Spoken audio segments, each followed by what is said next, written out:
Okay, hello, welcome. Today we are going to be looking at this little contraption here. This is called a capo. You spell it like that too, capo. So we're going to look at some basics, how to use this thing. There's a bunch of different types. This is a pretty straightforward trigger type. This is the one that I like. I find it easy to use. You can try different ones out in the shop. Different preferences, different people have. There's some wraparound ones, I really don't like them. They're a pain in the butt to take on and off. You want something you can take on and off really quick, and you want something that you can store on the headstock of your guitar so that you can take it on and off nice and easily. Okay, but that's not the main thing we're going to talk about, how to stick it on the guitar. We're going to make sure that you get to think about this the right way. So while we're at it, make sure that you like and subscribe.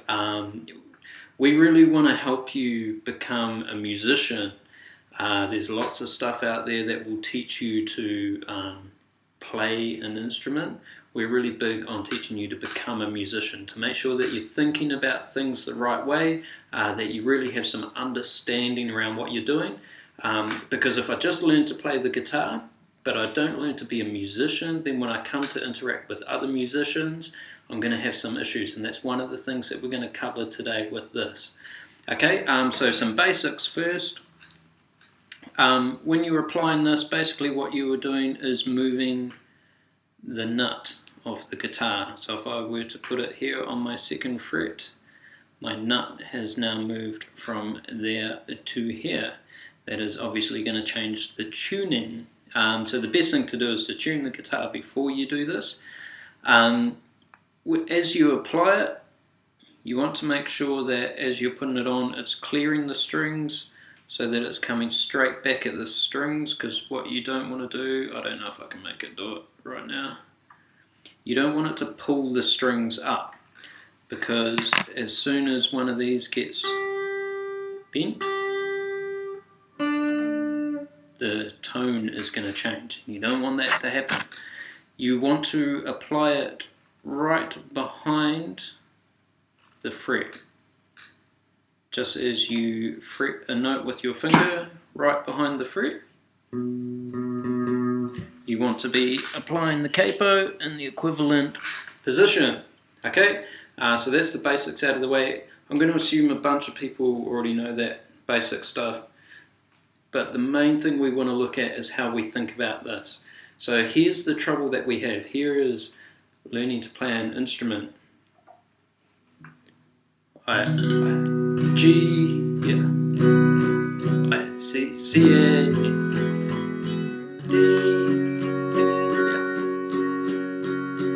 yeah. E minor.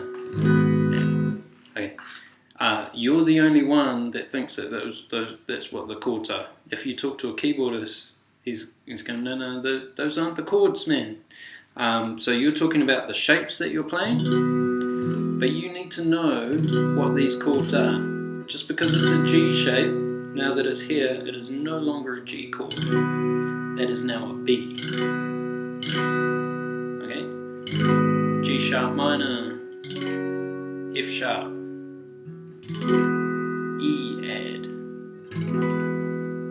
Okay, so I'm going to teach you how to work out how to think about things that way. I see a whole lot of tabs and that sort of thing where they say, oh yeah, capo 4, and then it's G such and such and such and such. But that confuses people into thinking of the chords that way. So the first thing that we need to do is we need to know where the root note of each of our chords are. So let's take our G as an example. Real simple, here's my G here. So as soon as I move that G,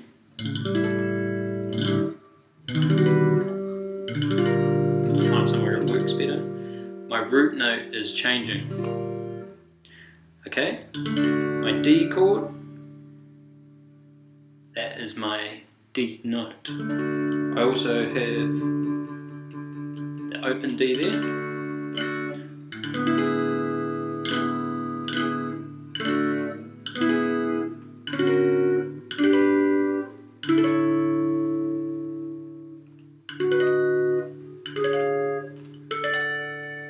that is playing the whole D scale with D chords. So any song in the key of D is a real easy one. You can use these chords as an alternative. You can do it in other keys, but then you've got to be careful of that ringing open D. That's a total side note. Anyway, you know that that is your root note. So you have D, E, F, F sharp, so on and so forth, up the neck, running up your notes. C add, our C is our middle C right there. Okay, E minor or E major. Open string there, same with our A chords, with our A and A minor. It's the same with D, D minor, and then you've got your other shapes with your F and C, or the other versions, F and C.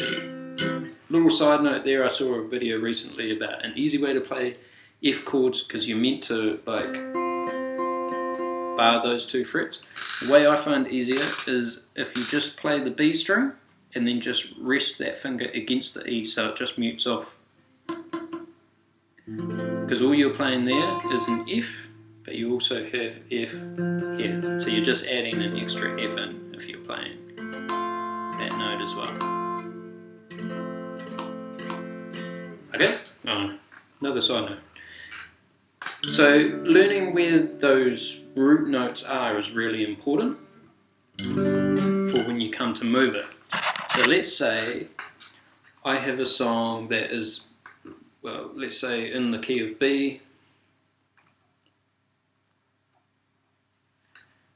Then I know that I can use an open chord to play a B here, because this is a B note, and I can use my G shape to make that into a B chord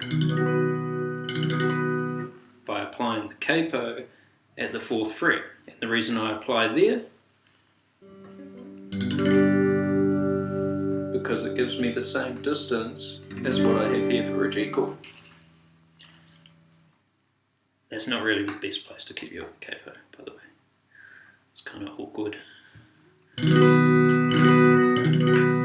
Okay. So there's my 1, my B, my 4 would be my E. I do another video on the number system, by the way. Just look up the number system for guitarists. Check it out on my channel. Or even easier, go to groundbreakcreative.com, and I've got a whole bunch of lessons. They're all in order. Makes it easy to find them. It's all still free. Okay? So you'll find most of the time people just use this the C add shape to make the E chord there, the same way that they use the C add shape down here to make a C chord when you're playing with a G and D shape. Okay, so remember that's my root note and my D chord. So that note there is an F sharp, and you should know how to work out what notes are on the neck, either by using octave patterns, which that one would come back to here and then down to here. Another thing you can check out on my other videos. Okay, so if I was to use an A shape now, so my open string there now comes back to where the capo is, which happens to be on a C sharp. So that becomes C sharp minor, G sharp minor, playing the E minor because we're coming back to the capo again, or major, which isn't in that key.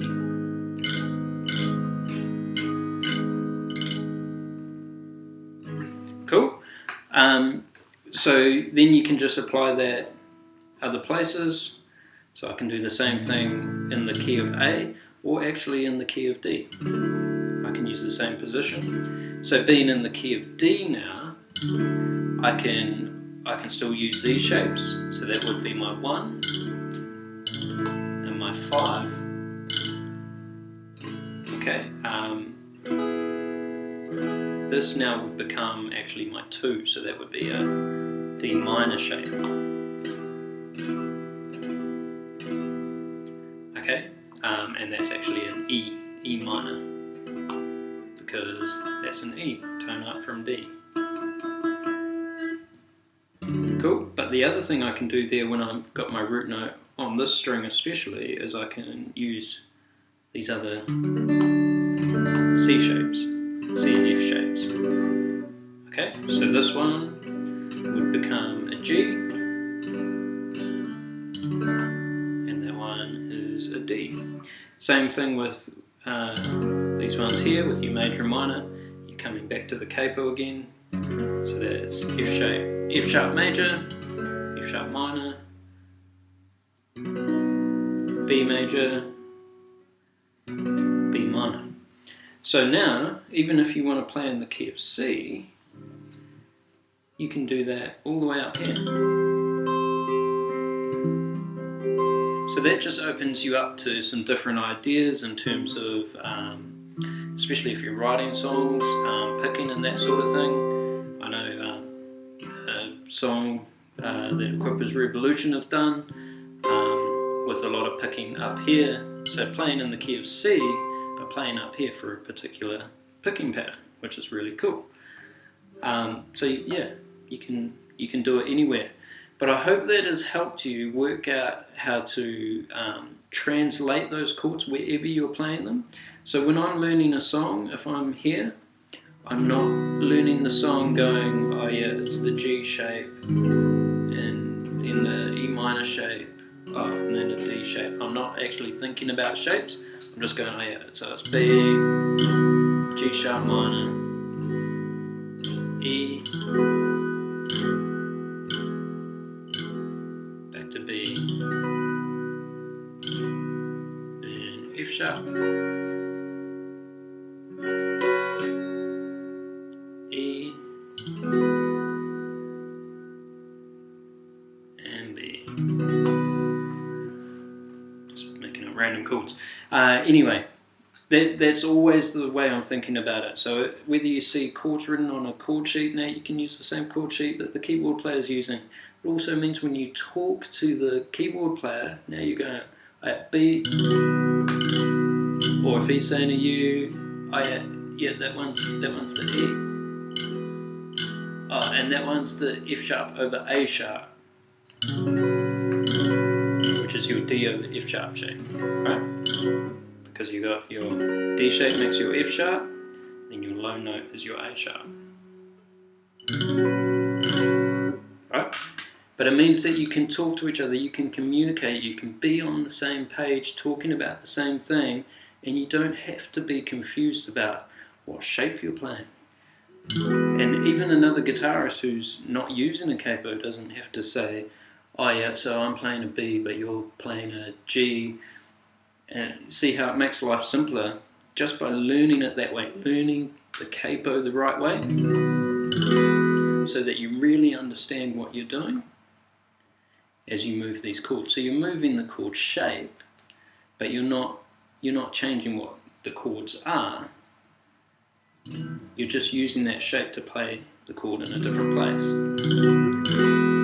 So B, E, so on and so forth.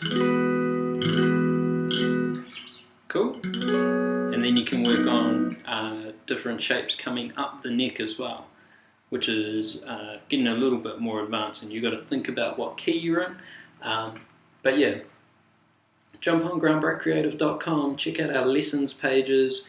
I do a lot of stuff about like the basics, learning keys, learning how to work out where all these notes are, learning your scales and that sort of thing, giving you that real foundation to become a musician rather than somebody who just plays an instrument.